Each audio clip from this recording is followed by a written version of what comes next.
तो डियर अब हम लोग आज स्टार्ट करने वाले हैं, जो कि आपके बीटेक 5th सेमेस्टर में बहुत ही ज़्यादा इम्पॉर्टेंट रोल निभाता है। और एक्चुअली ओपन चैनल फ्लो ही पढ़ना है, बट इसमें कुछ टॉपिक्स हैं जो आपके फ्लूइड मैकेनिक्स का भी पढ़ना है, जो कि यहाँ पे फर्स्ट मॉड्यूल में बाउंड्री लेयर एनालिसिस पढ़ना है। ये आपका फ्लूइड मैकेनिक्स में ही पढ़ना था। जब आप 4th सेमेस्टर में होंगे उस समय फ्लूइड में पढ़े होंगे। अगर पढ़े हैं देन वेरी फाइन, नहीं पढ़े हैं कोई बात नहीं। एक वंस अगेन मैं यहाँ पे आपको ओवरव्यू कराऊंगा। तो पहला मॉड्यूल जो है बाउंड्री लेयर एनालिसिस के बारे में पढ़ना है, जिसमें बाउंड्री लेयर क्या होता है, बाउंड्री लेयर थिकनेस क्या होता है, displacement, momentum and energy boundary layer thickness क्या होता है, उस पर बेस्ड किस तरीके से न्यूमेरिकल आते हैं और आप किस तरीके से सॉल्व कर सकते हैं। उसके बाद सेकेंड मॉड्यूल में ओपन चैनल फ्लो, जिसको शॉर्ट में OCF कहा जाता है, इसका इंट्रोडक्शन है। उसके बाद यूनिफॉर्म फ्लो के बारे में पढ़ना है ओपन चैनल फ्लो में।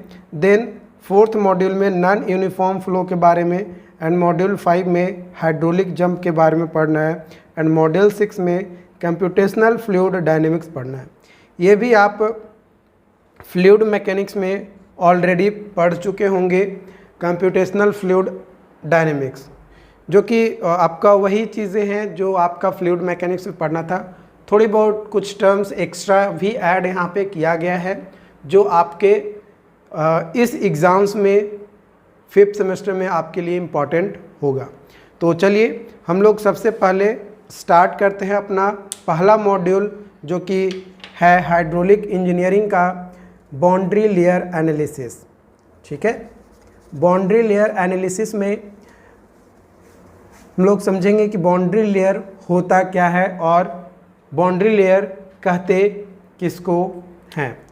उसको जानने से पहले आपको इम्पॉर्टेंट PDFs का नोट्स जो है वो डिस्क्रिप्शन बॉक्स में दिया गया है लिंक, आप वहाँ से डाउनलोड कर सकते हैं। तो बाउंड्री लेयर क्या होता है? Fluid layer very close to solid surface. Fluid layer very close to solid surface. ठीक है, आप देखे होंगे कि आप अगर मान लो सरफेस फ्लोर है, मान लो कि ये आपका घर है ना, ये आपका इस तरीके से घर है, ये आपका गेट है। तो ये घर का जो फ्लोर है ना, फ्लोर पे आप पानी को गिराते हैं तो पानी जो है ये जिधर की ओर ढलान रहता है उधर की ओर थ्रू ग्रेविटी वो फ्लो करता है। बट आप ये भी देखे होंगे कि ये पानी जो है जब गिरता है फ्लोर पे तो कुछ देर तक तो वो स्पीड के साथ जाता है, फिर धीरे धीरे वो स्लो होते जाता है और एक वैसा टाइम आता है जहाँ पे वो रेस्ट हो जाता है। इसका मतलब ये कि जो वाटर हमारा सरफेस पे गिरा या सरफेस पे पड़ा, उस वाटर सरफेस का जो आउटर मोस्ट लेयर है ना, यानी या फिर टॉप जो लेयर है, उसका जो वेलोसिटी है वो हाई होता है एज कंपेयर टू जो सॉलिड सरफेस के जस्ट सटा हुआ पार्ट होता है, पार्टिकल्स होता है फ्लूइड का, उसके कंपैरिजन में। ठीक है, तो जो बाउंड्री लेयर है ये फॉर्म होता है ड्यू टू विस्कोसिटी। किसके कारण से बाउंड्री लेयर फॉर्म होता है? विस्कोसिटी के कारण फॉर्म होता है। Boundary layer form only due to real fluid, जिसको BL से हम लोग यहाँ पे रिप्रेजेंट करते हैं। BL form only due to real fluid and not due to ideal fluid. ठीक है, जो बाउंड्री लेयर है वो सिर्फ और सिर्फ रियल फ्लूइड के कारण से जो है फॉर्म होता है। आइडियल फ्लूइड के कारण से बाउंड्री लेयर फॉर्म हमारा नहीं होता है। ओके, ये जो बाउंड्री लेयर होता है इसमें अगर इफ़ेक्टिव विस्कोसिटी अगर हम लोग डिस्कस करें तो इफ़ेक्टिव विस्कोसिटी बाउंड्री लेयर के बाहर नेग्लिजिबल होता है या उसको नहीं हम लोग लेकर चलते हैं।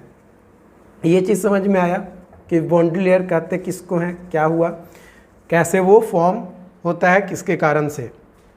तो सपोज डैट मान लो कि मैं एक सरफेस लिया, ये हमारा एक सरफेस है, ठीक है, या फिर एक प्लेट मान सकते हो, ये हमारा एक प्लेट है ना, इसको क्या कह सकते हो, प्लेट या सरफेस है। ओके, अब इस पे हम लोग फ्लूइड जो है फ्लो करवा रहे हैं। यहाँ पे जो है फ्लूइड फ्लो हुआ u वेलोसिटी से, ठीक है, किससे फ्लो हुआ, u वेलोसिटी से। इसको मान लो कहें फ्री स्ट्रीम, इसको क्या कह दिए, फ्री स्ट्रीम कह दिए। ये जो फ्री स्ट्रीम है इसमें इफ़ेक्टिव वेलोसिटी को हम लोग नेगलेक्ट करके चलते हैं। फ्री स्ट्रीम में जो इफ़ेक्टिव वेलोसिटी होता है उसको नेगलेक्ट लेकर चलते हैं। थ्रू आउट मान लो कि हमारा वेलोसिटी जो है सेम था जब तक कि कब तक, जब तक इस प्लेट के सरफेस के कांटेक्ट में हमारा वो फ्लूइड नहीं आया तब तक। अब मान लो कि ये जो फ्लूइड था ये जैसे ही टच हुआ तो ये एक, मान लो कि इसका जो लेंथ था, ये लेंथ था आपका L। क्या लेंथ था, टोटल लेंथ था L। अब कुछ दूरी आया फ्लूइड इस तरीके से, ठीक है, इस तरीके से आया, मान लो ये x डिस्टेंस तक आया, ठीक है।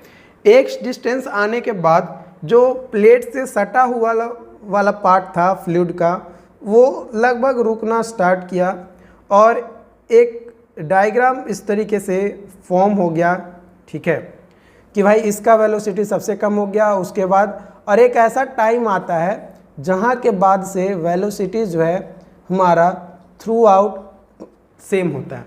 पहले जो सरफेस प्लेट के सरफेस से कांटेक्ट में था उसका वेलोसिटी कम हुआ, फिर उससे जो ऊपर था थोड़ा कम, फिर और थोड़ा कम, फिर थोड़ा कम, मतलब इसके कंपैरिजन में वो सभी बढ़ते गया। और एक ऐसा टाइम आया जिसके बाद वो फ्लूइड का जो फ्लो वेलोसिटी था वो क्या हो गया, कांस्टेंट हो गया। क्या हो गया, कांस्टेंट हो गया। मान लो कि वो पार्ट यहाँ से आपका स्टार्ट हो गया, ठीक है, ये मान लो यहाँ से स्टार्ट हो गया, ऑलमोस्ट कांस्टेंट, ऑलमोस्ट कांस्टेंट, ठीक है, ऑलमोस्ट कांस्टेंट। इस लेयर से वो जो है हमारा कांस्टेंट हो गया, या फिर इसको हम लोग कह सकते हैं कि सेम हो गया। इसके ऊपर यानी इस लेयर के ऊपर जो हमारा फ्लूइड फ्लो हो रहा है उस पर इस प्लेट का कोई इफेक्ट देखने को नहीं मिल रहा है, मतलब इस प्लेट के कारण से कोई भी इफेक्ट नहीं हुआ। प्लेट के कांटेक्ट में जो था उसका वेलोसिटी सबसे कम हुआ, और जैसे जैसे ये फ्लूइड ऊपर, अब यानी ये जो है ये प्लेट का पार्टिकल होगा और फ्लूइड का पार्टिकल, दोनों अलग अलग पार्टिकल से, इसलिए कांटेक्ट यहाँ पे ज़्यादा हुआ। फिर सेम कांटेक्ट के बाद वो ऊपर गया और उसके बाद वो फ्रीली कॉन्स्टेंटली या सेम स्पीड के साथ, जिस स्पीड से वो इंटर किया था स्ट्रीम, मान लो कि वेलोसिटी u था तो उसी से वो फिर आगे बढ़ता चला गया। तो जिस एज पे फ्लूइड हमारा इंटर किया, मान लो ये पॉइंट है हमारा A, इस पॉइंट को कहा जाता है लीडिंग एज। इस पॉइंट को क्या कहा जाता है, लीडिंग एज कहा जाता है। इसको क्या कहा जाता है, लीडिंग एज कहा जाता है। और जो पॉइंट एंडिंग पॉइंट होता है प्लेट का या जो भी सरफेस हम लोग एज्यूम किए हैं उसको टेलिंग एज कहा जाता है। क्या कहा जाता है, टेलिंग एज कहा जाता है। अब ये जो हाइट हुआ फ्लूइड का, जिसके बाद से हमारा जो वेलोसिटी था फ्लूइड का वो कांस्टेंट हुआ, इस हाइट को हम लोग जो है कहते हैं बाउंड्री लेयर थिकनेस। इसको क्या कहते हैं हम लोग, बाउंड्री लेयर थिकनेस। यही हमारा कहलाता है बाउंड्री लेयर थिकनेस, जिसको डेल से हम लोग रिप्रेजेंट करते हैं। अब ये जो बाउंड्री लेयर थिकनेस है ये 3 तरीके का होता है। 3 तरह का बाउंड्री लेयर थिकनेस हमें जो है मिलता है। सबसे पहला आता है डिस्प्लेसमेंट थिकनेस। सबसे पहला जो है वो आता है डिस्प्लेसमेंट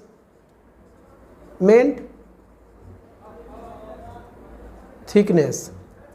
दूसरा आता है मोमेंटम थिकनेस। उसके बाद थर्ड आता है एनर्जी थिकनेस। एनर्जी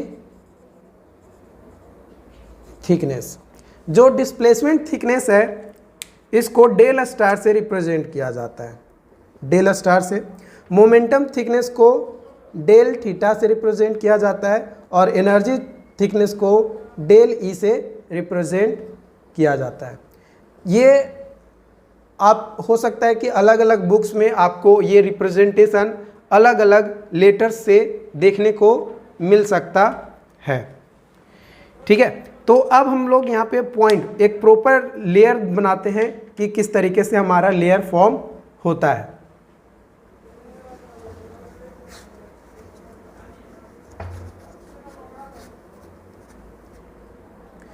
तो ये हमारा प्लेट है, ठीक है, यहाँ से हमारा स्टार्ट हुआ तो यहाँ पे वेलोसिटी, तो ये इस तरीके से एक लेयर फॉर्म होता है,